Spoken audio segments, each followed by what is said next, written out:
бизнесқа қатысты, ақша айналымына қатысты түрлі факаптар мен артықшылықтар мен кемшіліктерді айтатын боламыз. Басқа жақтан алтын іздеудің қажеті жоқ. Компанияда миллиардный оборот жүреді. Оған бірақ қатты тексеріс жүргізілмейді бізде. Барлық азамат кәсіпкер бола алмайды. 5 миллион теңгеге минусқа кіріп, ары қарай тұра алмай жатқан адамдар болады. Неліктен кәсіпкерлердің көңіліңіз қалды?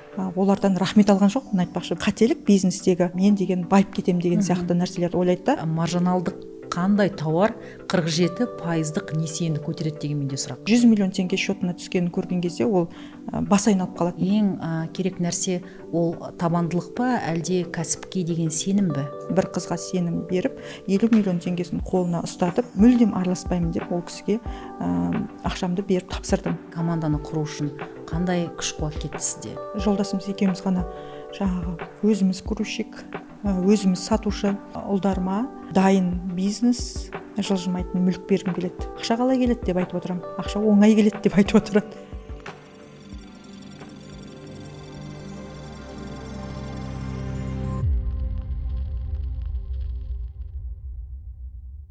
Бизнес көп, бизнеста айналым бар. Бірақ ол пайда ма, табыс па, ол бір үлкен сұрақ. Бүгін Ақша коды каналында бизнесқа қатысты, ақша айналымына қатысты түрлі факаптар мен артықшылықтар мен кемшіліктерді айтатын боламыз. Бүгінгі подкастының қонағы Эльмира Абдраханова. Элайн брендінің негізін қалаушы және де Қазақстан бойынша Элли Home брендінің негізін қалаушы, магазин жүйелерінің негізін қалаушысы және де Қазақстан бойынша Nice атты үйге арналған тауарлар магазиндерінің негізін қалаушы болып саналады. Осы Қазақстандағы көптеген кәсіпкерлердің ролевая модель деп айтып жатамыз ғой, сондай бір мықты азаматтардың бірі. Эльмира ханым жай таңдалған жоқ. Бұл кісімен бүгін керемет әңгімемен бөлісетін боламыз. Қош келдіңіз, Эльмира ханым. Әсел ханым, көп рахмет осы подкастқа шақырғаныңызға. Осы подкаст көптеген бизнес иелеріне керемет пайдалы болады деген ниеттемін. Эльмира ханым, өзіңіз жайында айтып кетсеңіз, Элайн брендіңіз жөнінде жүректен шыққан өнімдеріңіз және де кәсіпкер ретінде жалпы кәсіптегі қандай негізгі мақсаттар, негізгі қандай стратегияларыңыз бар? Жалпы негізі өзім оңтүстіктің қызымын. Қазір Алматы қаласында тұрып жатырмыз. Осы кәсіппен айналысып жүргеніме 5 жыл шамасы болды. 5 жылдан бері мен тауар сатып келемін, тауар бизнесіндемін. Әрі өзімді блогер, әрі кәсіпкер ретінде таныстырар едім оқырмандарға. Осы блогты бастағаныма да өзі 5 жыл уақыт болды. 5 жылдан бері мен Қытаймен бизнесте жүріп, түрлі тауарлар сатып жүрген адаммын. Және өзім қазіргі таңда косметикалық бренд, яғни Элайн деген брендті өмірге алып келіп, сол өзімнің брендіме қатты фокус қойып, сонымен жұмыс жасап жатырмын қазіргі таңда. Осы өзімнің брендіме 1,5 жыл болды. Мақтанып айта аламын. Неліктен косметика, неліктен Элайн, неліктен бұл шаш өніміне арналған косметикалық дүниелер? Карантиннен кейін, Қытай алғаш болып ашылғаннан кейін, біз жолдасымыз екеуміз бірден Қытайға тартып кете салдық. Мен өзім Қытай тілін білмеймін, кәсіпте баяғыдан тәжірибем жоқ, бірақ сонда да Қытайға барып алғашқы болып тауар сатып көрдік. Енді мен 5 жылдан бері түрлі тауарлар сатқам. Енді айтады ғой, трендпен, уақытымен, жаңағы өзінің хит уақытымен жүру керек дейді. Мен мысалы сатпаған дүнием жоқ деп айта аламын. Мысалы мен саттым, сырт киімдер саттым, мен ыдыстың түр-түрін саттым, мен техниканың түр-түрін, сөмкелер, жаңағы сезондық шыршалар дейміз ғой, барлығын сатып келе жатып, сонда мен көбінесе мен өзіме емес, қасымдағы адамдарға жұмыс жасағанымды түсіндім. Менде мынандай опыт болған. Менторство деп айтады ғой, енді жаңағы менторствоға адамдар алып, мен өзіме жұмыс жасамағым, мен соларға жұмыс жасап, солардың тауарын сатып берумен айналысқан басында. Содан кейін мен ойыма келді, неге мен өзіме жұмыс жасамасқа, мен біреуге жұмыс жасап, энергиямның барлығын тратить етіп, одан солардың тауарларын сатып берумен айналысып кеттім да, олардан рахмет алған жоқ, айтпақшы, біреуге үйреткен кезде, біреудің тауарын сатып берген кезде рахмет алмайсың ғой. Содан кейін ойыма келді, мен болды, ешкімге жұмыс жасамаймын, бұдан былай ешкімнің тауарын сатып бермеймін, тек қана өзімнің тауарымды сатумен айналысамын дедім да. Неге осы жаңа күнделікті қолданатын, өзіміз де қолданамыз, мысалы сондай шампунь неге шығармасқа деген сияқты ой келіп, өзім сол с нуля жасадық, дизайнерге беріп, атын, сыртындағы упаковкасы барлығын ұзақ уақыт жасадық. Негізі көбісі айтып жатады, ұзақ уақыт десе сенбей жатады кейбір адамдар. Бірақ шынымен дизайнерге бердік, патенттедік, полный документациясын, технологтармен, составын барлығын мен айтып отырдым. Бессульфатный болу керек. Ол адамның жаңа қайызға сабағын кетіру керек, шашын түсірмеу керек деген сияқты әрбір составын с нуля жасадық. Өзім айтам, 3 ұлым бар менің. Менің қызым жоқ. Сондықтан мен Элайнды өзімнің қызым ретінде көремін және ғұмыры ұзақ болсын деп соған жұмыс жасап жатырмын. Және қазір бүкіл фокусым сол өзімнің брендімде. Тәжірибемде көптеген кәсіпкерлермен сөйлесті. Кәсіпкерлердің несие алу аясында, бизнесті дамыту аясында кеңес берген кезде менің бір түсінгенім, барлық азамат кәсіпкер бола алмайды. Жаңа сіз айтып кеткен осыдан 3 жыл бұрын Ұлпи деген сіңліңіз менімен хабарласып, дәріс берген кәсіпкерлеріңізге мен сабақ берген болатын қаржылық сауаттылық аясында.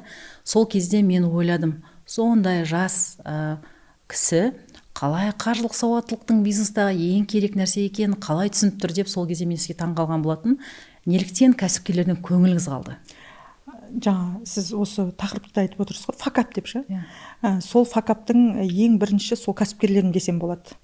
Мен блогымды бастаған кезде өзімнің күшіме жетпедім, одан кейін менде жеткілікті қаржым болған жоқ. Қытаймен бизнесте бармын, бүкіл зауыттарға шыға аламын, бірақ тауар айналымға өзімнің қаржым болған жоқ. Және сол кезде адамдар маған келе бастады, жаңағы мен өзімнің кәсібімнің жүріп тұрғанын көріп, мен көмек сұрады бір адам. Менде осындай қаражатым бар, мен саған қаржы беремін, сен сол тауарларды сатып көмек бер маған деп. Сұраныстан туған дүние ғой. Содан кейін мен ол кісілерді қабылдай бастадым. Сөйтіп, мен ол кісілердің тауарын сатып бере бастадым. Мен жұмыс жасап кеттім да, мысалы. Яғни сіз кәсіпкердің ақшасын тауар айналымға ала отырып, ортақ пайдаға жұмыс жасап? Жоқ, ортақ пайдаға емес. Мен тек қана өзімнің жаңағы услугамы алдым, сатып бергеніме алдым. Бірақ ол кісілерге мен Қытайдан тауар шығарып бердім өз брендтерімен. Оны сатып бердім өзімнің блогым арқылы. Оны бренд қылып создавать етіп бердім, бірақ ары қарай ол кісілер алып кете алмады. Жаңа айтып отырсыз ғой, сіз өте дұрыс айттыңыз, барлық адам кәсіпкер бола алмайды екен деп. Көп адам менің өзім қабілетім бар, мен сата аламын, мен өзім сатуды жақсы көремін, одан кейін любой затты сата аламын мен. Сондықтан ол кісілер де сондай сатқысы келіп жанып келеді ғой, ол кісілердің де кінәсі жоқ. Бірақ ең басты қателік бизнестегі кейбір адамдар ойлайды, өзінің мысалы өзі кішігірім кәсіппен айналысып жүреді, ол болмай жатса басқа жақтан іздеп жатады да. Мысалы олар ойлады, мысалы маған келіп мен деген байып кетем деген сияқты нәрселерді ойлайды да, өздерінің жүріп тұрған бизнесін көрмей қалады. Сөйтіп басқа салаға келіп көргісі келеді да, ол жақта болмағаннан кейін жаңағы араларда конфликт болады деген сияқты білесіз ғой енді. Және осы жерде мен айтайын дегенім кәсіпкерлерге, өте дұрыс айттыңыз, барлық адамнан бизнесмен шықпайды. Біріншіден новичоктар келді маған, екіншіден кәсібі бар, бірақ басқа жақтан кәсіп іздеп жүрген адамдар келді, өзінің қолындағы алтындың қадірін білмей жүрген адамдар келді. Мен бірақ оларға басында айтқан болатын, сіздің өзіңіздің өте керемет бизнесіңіз бар, Қытаймен бизнеске жоламай-ақ қойыңыз. Ол жақ қиын, тауар бизнесі өте қиын ғой, білесіз ғой, тауар сату, ол қаржыңды шығару өте қиын, өзіңіздің фокусыңыз керек деп көптеген ақылдар берген болатын, бірақ өзі тыңдамайды. Жаңа біздің успехімізді көреді ғой, мысалы менің керемет байып жатқан, ақша тауып жатқанымды көреді, бірақ оның астындағы қаншама еңбекті, қалай сатылып жатқан, қалай істеліп жатқанын білмейді, поверхностны көргеннен кейін сеніп қалады адамдарға. Сондықтан көп адамдарға, көп бизнес иелеріне мен айтқым келеді, басқа жақтан алтын іздеудің қажеті жоқ, өзіңнің қолыңдағы алтыныңды көрмей жатып деп. Қайта сол бар кәсібін дамытса деймін мен адамдар. Жоқтан бар жасап. Иә, жоқтан бар жасап. Бұл жерде кәсіпкерлердің бірде-бір қызығушылығының болуы, мысалға бүгінгі таңда Инстаграмдағы әдемі өмір ғой. Бұл жердегі құнды дүниелер, брендтік заттар, адамның шетелде қыдырып жүру, соның барлығы бұл жаңағы батпан құйрық қой. Мына жерде қай жерде жатқан батпан құйрық деген қазақта мақал бар ғой. Бұл жерде ойлайды, мына жерде керемет екен деп. Негізінде тауармен бизнесте болған азамат ретінде 2010-11 жылдары мен өзім Пекин қаласына барып тауар алған болатын. Сол кезде де мен бір түсінгенім, тауардың айналымдағы өз ақшасын шығарып алудың өз үлкен еңбек екен. Одан кейін бар, ол қалған тауарды не істейді?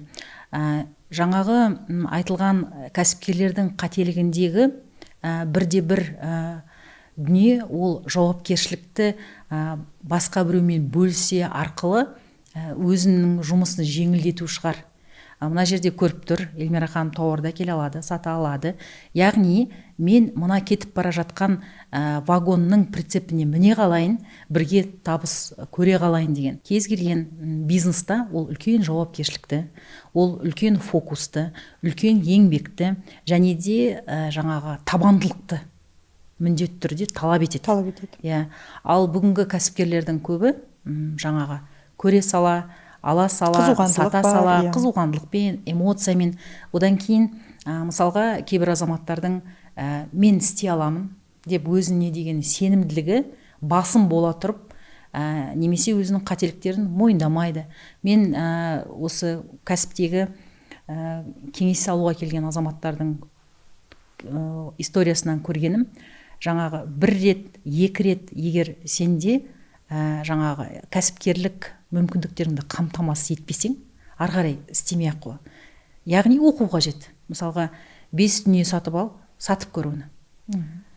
Егер сата алсаң, 10 нәрсесін ал, 100 сал, сөйтіп. Ал біздерде қалай? Келіп тұрған, қандай да болмаса келіп тұрған бизнесін тоқтатса салып, келесі бизнесқа бөлініп кетеді. Қанша азамат оқыттыңыз сол заманда? 3 жыл бұрын 20 кәсіпкерді оқыттым. Сол заманда сізді қаржылық сауаттылық ретінде шақырған болады. Себебі мен кәсіпкерлерімнің кейбіреулеріне өте үлкен суммалар жасап бердім. Олардың түсінде де көрмеген. Бір күнде мысалы бір адамға 100 миллионға тауар сатып бергенім бар. Ол кісі даже 5.000 теңгеге де тауар сата алмай жүрген адам, мысалы 100 миллион теңге счетына түскенін көрген кезде ол бас айналып қалады. Мысалы қалай пайдаланарын білмейді, ары қарай бизнесін қалай дамытуын білмейді, қаржысын, қолына келіп тұрған қаржыны ары қарай қалай дамытуын білмейді. Сондықтан маған көмек қажет болды сіздің. Ол ақшаны қалай ары қарай дұрыс қолдану, кер инвестиция жасау деген сияқты сіздің көмегіңізге жүгінген болатынбыз. Рахмет, сол сіздің келіп керемет сабағыңызға рахмет. Өте пайдасын тигізді, өзіме пайдасын тигізді, және кәсіпкерлеріме де пайдасын тигізді деп айта аламын. Себебі ол кәсіпті ары қарай алып кеткен адамдар бар, және алып кетпеген адамдар бар. Ал жалпы мына кәсіптегі ең керек нәрсе ол табандылық па, әлде кәсіпке деген сенім бе? Мен айтар едім, кәсіпке деген сенім керек емес. Ол болуы да мүмкін, болмауы да мүмкін, бірақ табандылық керек. Соңына дейін тұра алу, ешқашан берілмеу, жаңағы болмай қалуы да мүмкін, бірақ сонда да орнынан тұра білу деген сияқты. Мен көбінесе көріп жатам, енді жаңағы 5 миллион теңгеге минусқа кіріп, ары қарай тұра алмай жатқан адамдар болады. Өмір бақи сол 5 миллион теңге қарыздан шыға алмай жатқан сияқты болады да. Бірақ білесіз ғой, кәсіпте адам 50 миллионға минусқа кіретін адамдар болады. 500 миллион минусқа кіретіндер болады, бірақ соны өзің табанды әрекетіңмен қайтадан жеңіп шығып, мойынсұнбай жеңіп шығу деп ойлаймын. Табандылық кәсіпте. Бүгін Қазақстандағы статистика бойынша бұл кез келген мысалға 100 азаматтың 80-і бірінші 3 жылдықта банкрот болады екен. Ал оның жаңағы сол 80%-дің, 100% деп алған кезде, соның 70-80%-ы қарызбен шығады екен. Жаңа өзіңіз айтқандай, бизнестің басын бастамада ол егер бизнесті жауып плюспен шықсаң, оның өзі үлкен бір жетістік. Одан кейін оны арттыру. Ал мысалға қазіргі өзіңіздің бизнес аясында сіз жолдасыңызбен және де Ұлпи атты сіңліңізбен бірге жұмыс жасайсыз. Енді бизнес аясындағы серіктестік немесе бауырыңмен жұмыс жасау, командаңның қаншалықты мықты болуы бизнес саласында қаншалықты маңызды? Мен басында өзім ешкімге сенбейтінмін. Тек жолдасымыз екеуміз ғана жаңағы өзіміз грузчик, өзіміз сатушы, өзіміз кассир едік қой. Басында сондай болады, көбінесе сенбеушілік болады, үлкен ақшаларды көрмегенбіз, жай-жай келіп жатқан ақшаларды көрген кезде өзіміз ғана жүгіріп жүретінбіз. Одан кейін қазіргі таңда бізде командамызда Қазақстан бойынша 100 шақты адам жұмыс жасайды, бірақ менің мақсатым 10 мыңға жеткізу, соны миссиям деп қояйыншы. Сол 100 адамға қалай жеткеніміздің өзін ойлап отырсам, сенім арқылы жетуге болады екен. Командаң болса өсесің. Мен соны өзімнің миыма құйып алдым. Жалғыздың шаң шықпас дейді ғой шынымен де. Команданың арқасында өсіп жатырмыз. Одан кейін менің қазір Элихом атты дүкендер желісі бар, менде білесіздер. Қазір менің барлық фокусым Элайн брендімде, жаңағы шампуньым, бальзамымда болса, Элихомда бізде үйге арналған тауарлар, ол жерде барлық тауарды сатамыз, өзіңіз білесіз, біздің клиентімізсіз. Мен ол жерге Астана, Шымкент қаласында бармыз қазір біз, Алматы қаласында. Ол жерге мен адамдарға тапсыру арқылы, командама тапсыру арқылы масштабқа шықтым десем болады. Қазір бірінші баста біз Барахолка базарында склад типтес едік біз, егер білсеңіз сіз. Қытайдан тоннамен тауар алып келеміз, жаңағы фурамен сол жақта склад типтес болып сатып отырамыз, оптом ретінде сатып отыратынбыз. Одан кейін маған идея келді. Мен өзімнің лицоммен жүре беремін сол жерде. Мысалы, мен баруым керек, реклама түсіруім керек, тек қана Инстаграм арқылы сатамын ғой енді мен. Одан кейін маған идея келді. Менсіз осы бизнес жүре аламын екен, менің түрімсіз, менің жеке брендімсіз деп. Содан кейін Астана қаласынан мен ешкімге айтпай июнь айында дүкенді аштым. Мен ол жерге жақсы управляющий тауып, бір қызға сенім беріп, 50 миллион теңгесін қолына ұстатып, өзің ашасың, өзің істейсің, мен мүлдем араласпаймын деп ол кісіге ақшамды беріп тапсырдым. Ол кісі шок болды. Басында танымайтын адамға 50 миллион теңге қолына бере салдым да, мына жерден тауар аласың, міне поставщиктер деп бәрін бердім. Өзі ашты бірақ с нуля. Мен оны дүкенім деп айтқан да жоқпын. Мен просто оны опыт ретінде көрейін дедім. Менің өзімнің жеке брендімсіз сата аладым екен деп.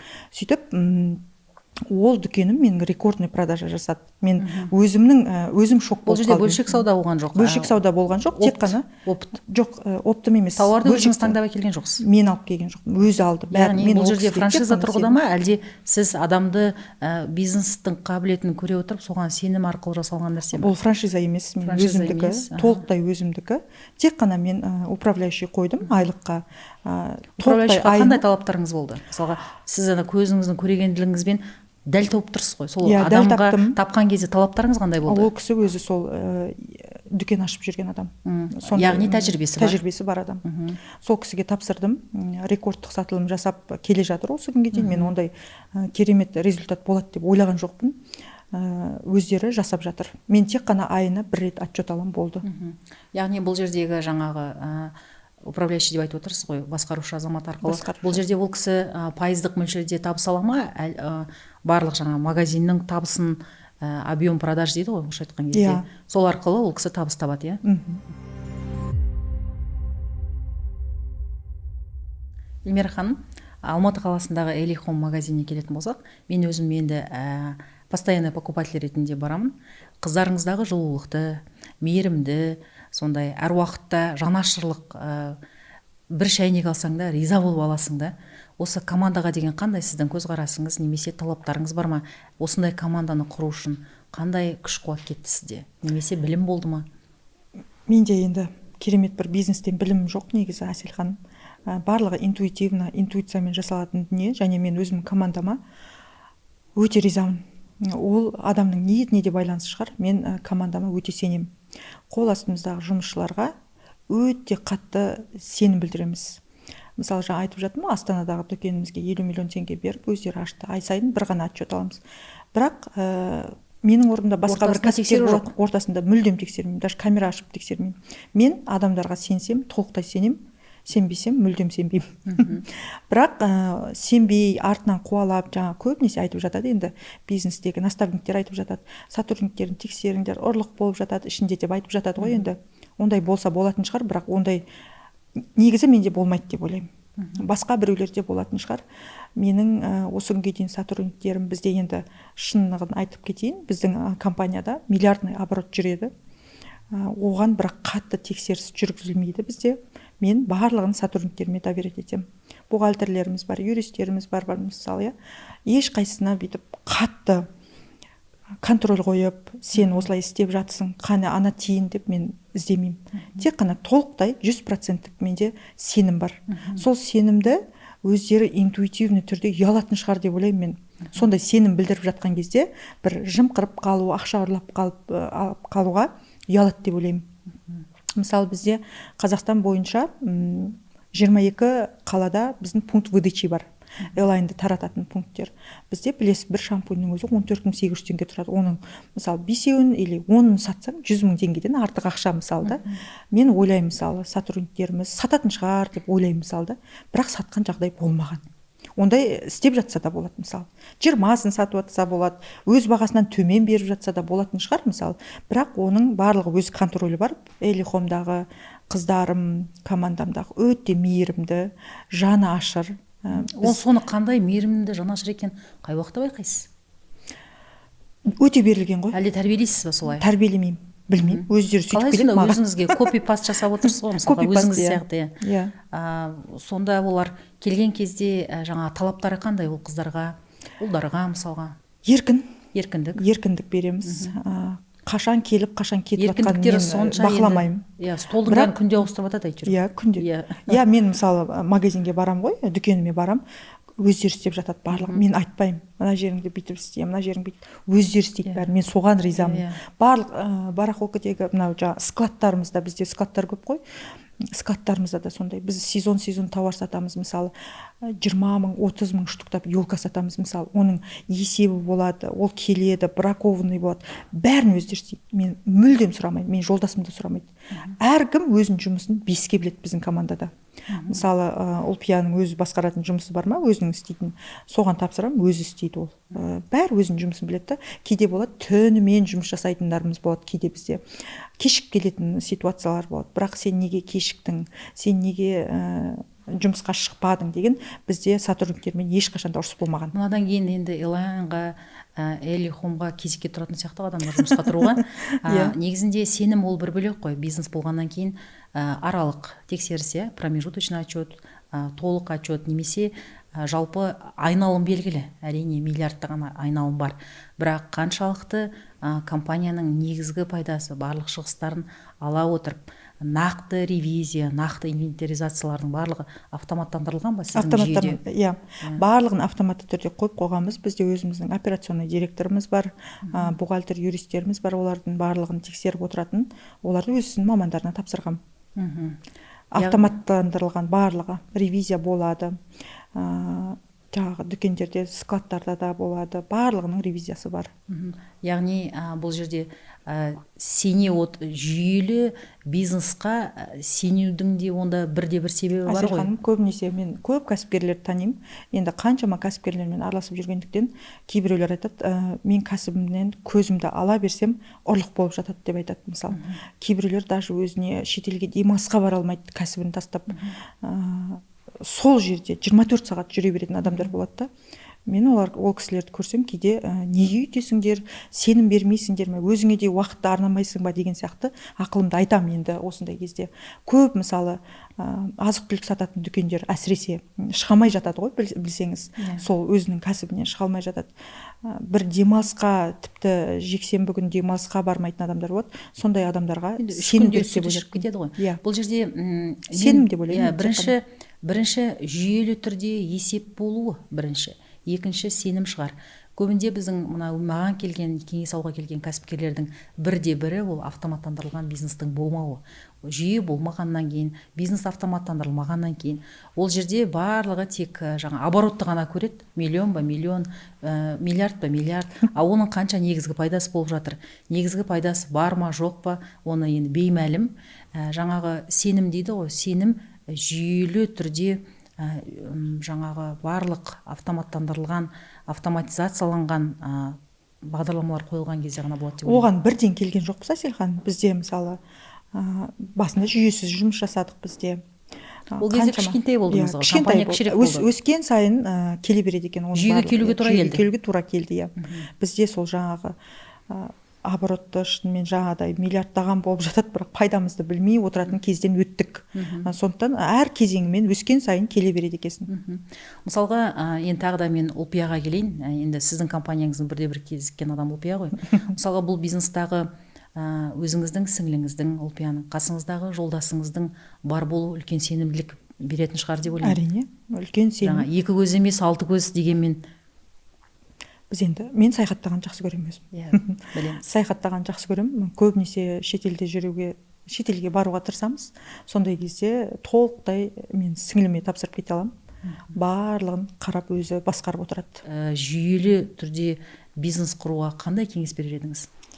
Неге? Менде ғана шығар, бауырларым және жолдасым болып жатқан бизнесте қаншама біздің Қазақстанда қаншама кәсіпкер әйелдер, кәсіпкер ер адамдар бар ғой, бауырлармен жұмыс жасамайтын. Сондықтан керемет командаң болса, өзің сенімділігің мол болса, өзіңе сенімділігің мол болса, және обороты мықты компаниялардың барлығы ешқандай жақсы басқарушы керек бұл жерде.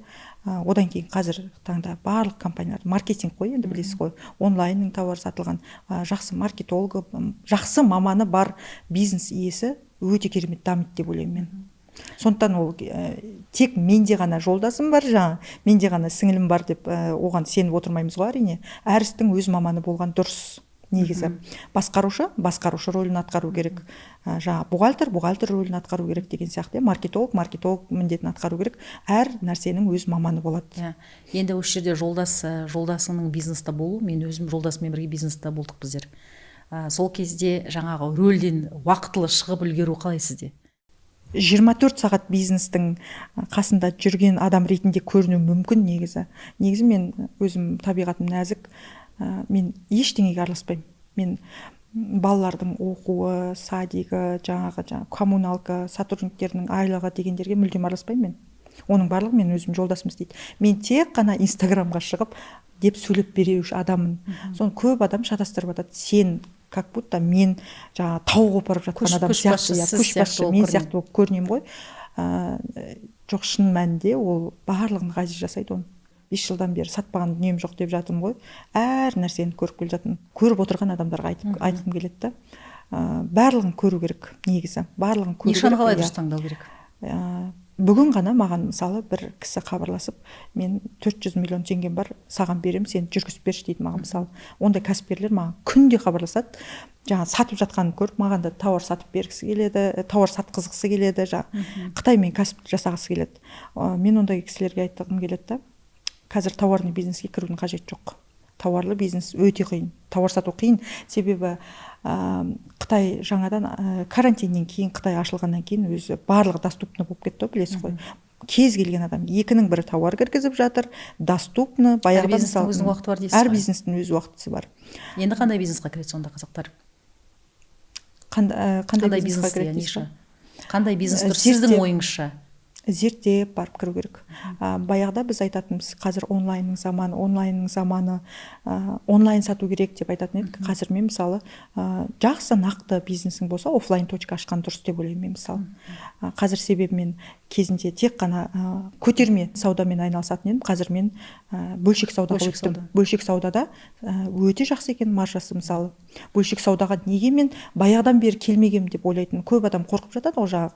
Ой, мен арендамды шығара алмай қалам, сотрудниктердің ақшасын шығара алмай қалам деп отыратын негізі. Оған бірде бір жеке бренд қажет шығар. Кез келген бөлшек сауданың жасаса да, қандай сауда жасаса да жеке бренд болу керек шығар деп ойлаймын. Неге? Мен жеке брендсіз жаңа айттым ғой, мен өзім бизнесімді аштым деп, Астанадағы дүкенімді аштым. Сол бизнесте қандай мысалға сіздің негізгі критерияларыңыз болды? Ол магазиннің сондай үлкен миллиардтаған немесе миллиондаған оборот жасау үшін. Ол жерде менің өзімнің арманым мынандай болды. Менің өзімнің жеке брендімсіз пассивный доход түсіп тұру деген. Пассивті доход түсіп тұру. Соны жасап қойдым мен мысалы. Ол жасалды. Менің жеке брендімсіз. Көбісі ойлауы мүмкін, менің инстаграмым жоқ, подписчигім жоқ, жаңағы қазір онлайн дамыған заманы мен жүргізе алмаймын деп ойлауы мүмкін. Бірақ негізгі құралдарын жаңағы басқарушың дұрыс болса, таргетің жүріп тұрса, инстаграм мен тиктогың жақсы, жаңағы SMM мамандары болып, әдемі қылып затыңды подача жасай білу өте керемет сауда алып келе алады екен. Себебі ол мен 6 айдан кейін айттым, ол дүкен менікі екен. Мысалға, бір қаланың тауары екінші қалаға келмей жатады. Келмейді. Біріншіден. Ол менталитетке байланысты, ол саудадағы трендқа байланысты, немесе сол өңірдегі жаңа монополистік дүкендерге байланысты. Сондықтан мына көптен маған да хабарлар келіп жатады, жаңағы ұсыныстар, сұрақтар келіп жатады, сол кезде айтады, қандай тауармен бастасақ екен, не істесек екен деген. Қазір кез келген азамат, енді қазақта өзімізде мақал бар ғой, 10 нәрсенің 9-ы берекесі саудада деп. Саудаға айналысқысы келеді саудамен. Сол сауданы жеке брендсіз де қалыптастыруға болады. Сол сауданы офлайн жүргізген абзал. Ал егер мысалға бір пример айтып кетейін, кешіріңіз сөзіңізді бөлгенімізге. Мысалы біз жыл сайын шырша сатумен айналысамыз, білетін шығарсыз, сезондық тауар дейді ғой. Мен көбінесе оқырмандарыма айтам, сезондық тауармен айналысыңдаршы деп. Көріңдер. Айналысып көріңдер деп айтам. Ол сезон. Мысалы біз мектеп сезоны келе жатқан кезде міндетті түрде сөмке сатумен айналысамыз. Сөмкеде біз енді 10 штук 20 штук сатпаймыз, мысалы 10 мың 20 мың штуктан сатамыз біз енді. Ал енді шышаға келетін болсақ, шышада өте көп маржа, негізі көбісі білмей жатады. Біз мысалы басында сатқан кезімде мен 1000 штук сатқам, осыдан 3-4 жыл бұрын. Келесі жылы 5000 штук саттым. Одан кейін 10 000 штук саттым, биыл мысалы 22 000 штук сатыппыз. Жылда адамдардың айтатыны былай айтады: кім ала береді шышаны дейді. Бір алған шыша 10 жыл тұрады ғой деп айтады, бірақ білмеймін қайда өтетін. Мен мысалы рекорд жасап жатырмын. Мен сондай кезде тек қана көтерме берем, бірақ тек қана көтерме берем, өз зауыттың бағасымен берем, тек қана партнерлар алам. Партнерларым 1 штук алып сатса да болады. Мен айтам, менен алып сатыңыздар, тіпті биыл енді Байсат, жаңағы өзіміздің Алматыдағы ең крупный деген сатушылардың бәрі бізден алып сатты енді. Себебі зауыт бағасымен береміз да біз. 1 штуктан алып сатып көрді адамдар. Ешқандай бет өзінің жеке бренді болмаса да, өзінің Инстаграм болмаса да, 1000 штук йока сатқан қыздарым болды мен. Олар Каспимен, Вайлберспен сатып жатты. Менде осы жерде екі сұрақ туындайды. Біріншіден, неліктен сіздер зауыт бағасымен сатасыздар? Екіншісі, жаңағы алған азаматтар, мысалы 100 адам былтыр алды дейік. Биыл сол 100 адамның қаншасы йолка сатуда қайталады өз саудасын? Мен неліктен зауыт бағасын береміз? Менен бұдан былай бермеймін зауыт бағасын. Тек көтерме сатумен айналысам. Зауыт бағасын беретін себебіміз, мен партнерлыққа адам алам. Маған 150 000 теңгемен входпен кіреді. Сол Қытайдан алып келген 1 штугын да 1000 штугын да бір бағада алып отырады. Себебі менде складта толып тұрады ол тауарлар. Яғни сіз үлкен айналымның партнерлық аясында сіз оларды көтермелейсіз, көтермелеймін. Өте керемет ұсыныс қой негізі түсінген адамға. Себебі біз бір зауытпен осы 5 жыл бойы жұмыс жасап жатырмыз. Ол жақтан тек қана фурамен алып келеміз біз. Ал енді екінші сұраққа жауап беретін болсақ, мысалға осы жерде кәсіпкерлердің негізгі қанша пайыз азамат өзінің кәсіптік? Көп емес. Көбісі көбісі райлары қайтып қала ма? Райлары қайтып қалады. Саталмайтындар да болады. Енді мойындау керек, оны бәрі сату үшін туылмаған адамдар бар ғой. Кейбіреулер мысалы просто үйде отырып 1000 штук сатып жатқан мамаларым бар мен. Олар қалай сатып жатқан мен түсінбеймін даже. Қалай сатып жатсың десем, жақсы сатып жатыр. Мысалы кеше біреу 15 миллион теңге таза табыс тапқан. 15 миллион теңге йолкадан. Әйелі мен күйеуі таза табыстары. Жер алдық деп жатыр. Жақсы табысқа шығыпты. Ал кейбіреулер бар, 1 штук сатамай отырғандар бар. Мына егер статистиканы қарайтын болсақ, миллиардерлердің ішіндегі негізгі бөлшекті азаматтар, олар біреуге жұмыс жасайтын азаматтар мен кәсіпкерлер екен. Әрине кәсіпкерлігі сәл басым, бірақ егер үлкен бизнесқа кіріп, бостан-босқа қарызға кіргенше 5 талын, 10 талын сатып алып көріп, содан кейін барып несиеге кіріп, мен көп адамға айтам. Көп адамға айтам. Жаңа айтып жатырмын ғой, біреу мысалы 400 миллион бар деп хабарласып жатыр мысалы. Енді қараңыз, ол кісіге мен айтам ғой, кішкентай нәрседен көрмесеңіз, ол 400 миллионға тауар алып келу өте қиын ғой. Сол сияқты мысалы кез келген адам бірінші 5 штугын сатып көру керек. Ол саталса ғана оборотқа салу керек ақшасын. Қазір көбісі білем ғой, кредитке кіреді, жаңа 1 миллион теңге кредитке алады, барлық 1 миллионға тауарды барлығын алып келіп алады да, оны саталмай отырады. Содан басталады. Бірінші 1 штугын сатып көру керек. Одан 5 штугын сат. Сол 5 штукты 10 штук қыл, 10 штук 20 штук қыл. Солай көтерілу керек. Өз ақшаны өзіне. Өз ақшасын өзіне қосып. Бүгінгі таңда, егер тұтынушы несиенің сомасын қарайтын болсақ, триллиондаған қазақстандықтар екінші деңгейлі банкке қарыз. Оның жаңағы 30-40% тұтынушы несиеге алынған ақшалардың триллиондаған. Оның 30-40% жаңағы бизнесті дамытуға, жаңағы оборот дейді, айналымға ақша көбейтуге алынады. Пайыздық мөлшерлеме 47%-ға дейін. Егер 47 маржиналдық қандай тауар 47% несиені көтереді деген менде сұрақ. Көтермейді, тіпті менің жаңағы тек қана шышада ғана көтереді, шынымды айтайын. Тіпті менің дүкендер желімде де ол 47%-бен сатпаймыз, 47% қоймаймыз. 47 көтермейді. Максимум 30% ғана қосамыз. Яғни, егер қандай да болмасын кәсіп бастағыңыз келсе, бірінші жаңа Эльмира ханым айтқандай 5 танадан, 10 танадан сата отырып, өзіңнің сенімділігіңді артып, өз сол 5 шыршаның ақшасын 10 шырша қылып, солай ғана өзіңе сенімділік білген кезде ол тауарды сүйген кезде ғана сіз сата аласыз деп ойлаймын. Жалпы мен ойлаймын, өз товарыңыз сіз сүйіп сатқандықтан да махаббат, экран арқылы махаббатыңыз көрініп тұрады ғой, тәлкеңізге деген, өзіңіздің Элайн өнімдеріне деген. Сондықтан шырша сатсаң да, қаймақ сатсаң да, құрт сатсаң да, сол сатқан затыңды сүйіп сатып, ол затыңа сенімділік, сенімді болу керек та. Сен егер нақты осы тауарға сенімді болсаң, сен оны сата аласың. Мысалға, кәсіпкерлермен кездескен кезде, менде осындай, менің контейнер 40 тонна контейнерінде осындай зат тұр, осындай, ол заттар шіріп жатыр. Енді сатпайсыз ба десең, ақша жоқ, анау жоқ, мынау жоқ, маған анау көмектеспейді, кредит просрочкада, счет блокта дейді. Мен айтамын, ары қарай енді бір нәрсе істесейші, сен жылап отыра бере алмайсың ғой. Қанша қиын болса да, бұл жерде өзіңе жауапкершілік ала отырып, бастаған ісіңді дұрыс аяқтау деп ойлаймын. Соңына дейін апару керек. Соңына дейін апару.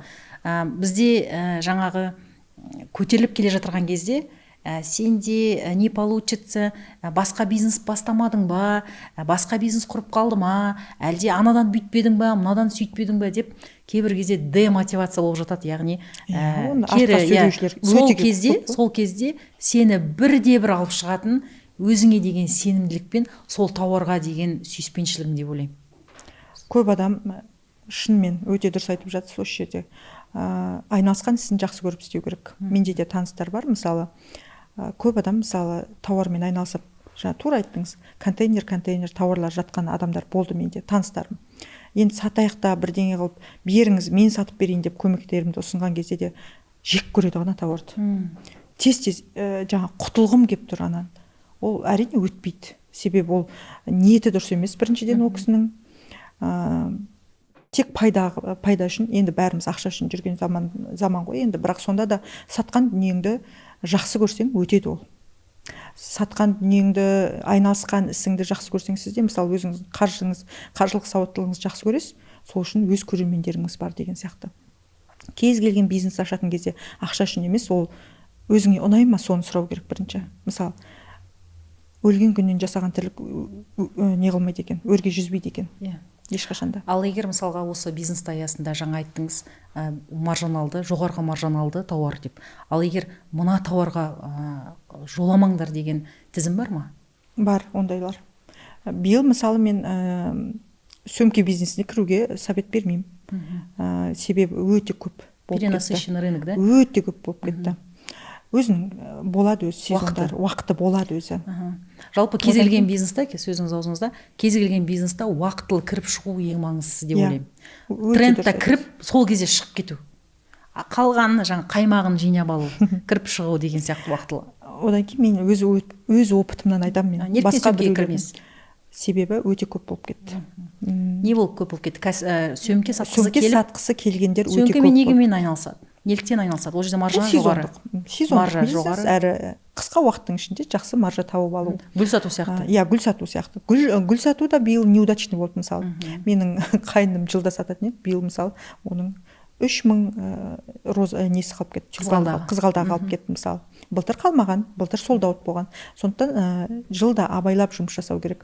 Одан кейін мен екінші жоламайтын бизнес деп айтатын болсам, сырт киімге жоламасайдым. Мен өзім опытымнан айтам.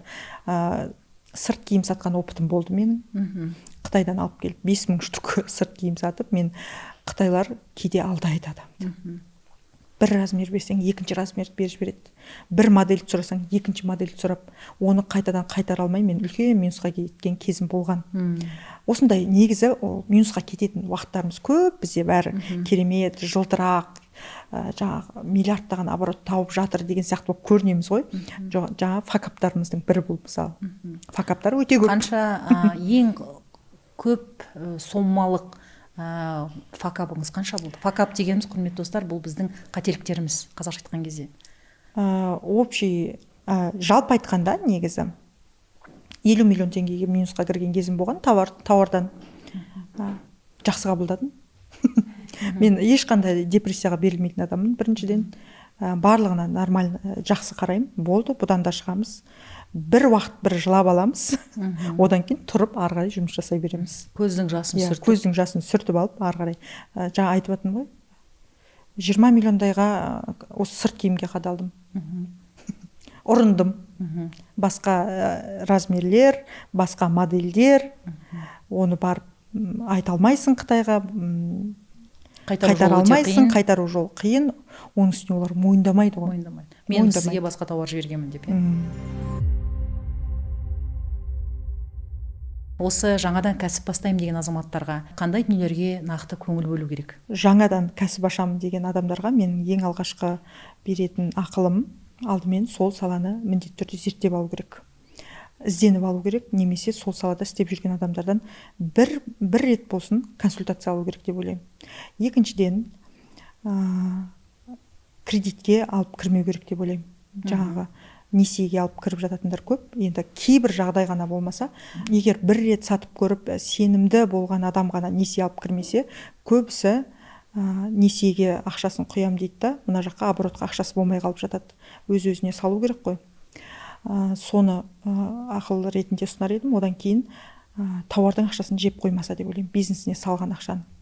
Ол кем дегенде бизнеске салғаннан кейін 6 ай оған тимеу керек. Пайдасын алмау керек деп ойлаймын мен. 6 ай ешқашан тимеу керек, себебі өз-өзін айналдыру керек. Жаңағы арендасы бар, басқасы бар деген сияқты, жұмысшылардың айлығы бар деген сияқты. Ал бізде қазақтарда қалай? Бірінші айдан бастап алып қоямыз ғой біз. Себебі несиеге төлейміз.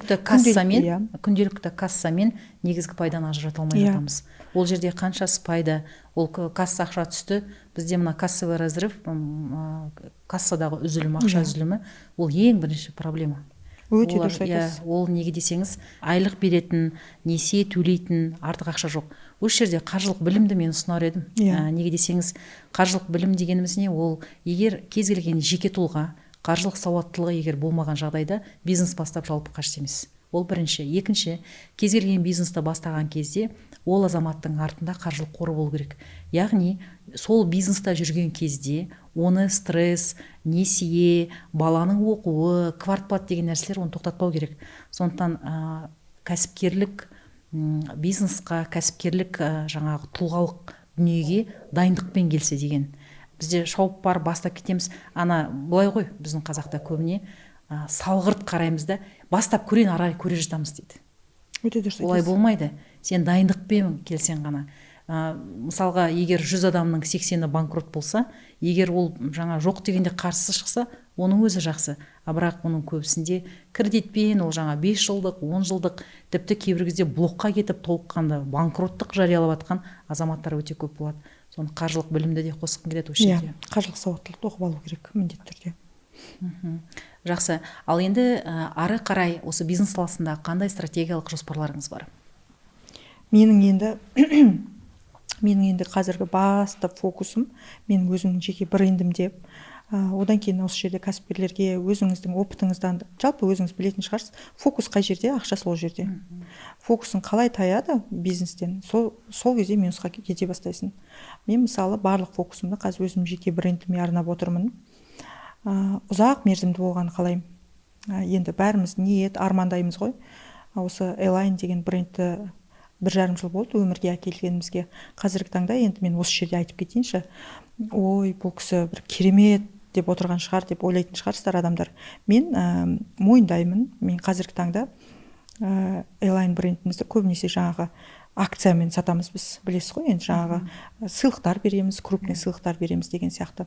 Но осы жерде бір мақтанатыным, Элайн бренді қазіргі таңда ешқандай акциясыз да маған ай сайын 10 миллион теңге таза Каспи арқылы заказ береді. Каспи арқылы заказ береді. Ол таза пайдасын айтып отырмын. Мен оборот басқасын айтып жатқан жоқпын. Ай сайын мен сол жаңағыдай крупный сыйлықтар берудің арқасында, халыққа танытудың арқасында сондай ай сайын 10 миллион теңге пайда алып келетін дәрежеге жеткіздім. Но менің мақсатым жаңағы 100 миллионға жеткізу. Арасында айтып жатады адамдар: ой, сен халықтың арқасында өмір сүріп жатсың, сен алдап саттың, жаңағыдай сапасыз дүние деп айтып жатады осындай кезде. Мысалы, көбінесе менің брендімді жаңағы басқа бір брендтермен салыстырып жатады. Мен өзім с нуля жасадық қой енді. Атынан бастап, жаңағы упаковкасы енді Қытайдан келеді. Оны мойындайық. Упаковкасын Қытайдан алдырамыз, құйылады. Осы жерде бізде индустриальный зонада зауыттар бар, бізде негізі косметикалық зауыттар бар.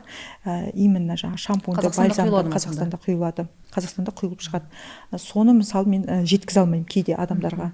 Құдай қаласа осы жақында съемка жасап зауыттың барлығын толықтай көрсетеміз деп отырмыз. Бізде басында Қытайдан шықты, оны мойындаймыз. Одан кейін енді біз ізденеміз ғой, енді Қазақстаннан шықсыншы деген сияқты. Сондай зауыттардың бірін таптық, өте керемет зауытпен қазір жұмыс жасап жатырмыз. Мысалға сіз маркетингтік тұрғыда енді командаңызбен үлкен дүниелер жасап жатасыз. Кейбір кезде сол қымбат сыйлықтарды көре отырып менде сұрақ болады, қаншалықты бұл тауардың пайдасы бар ма деген, пайдасы жалпы бар ма деген сұрақ туындайды.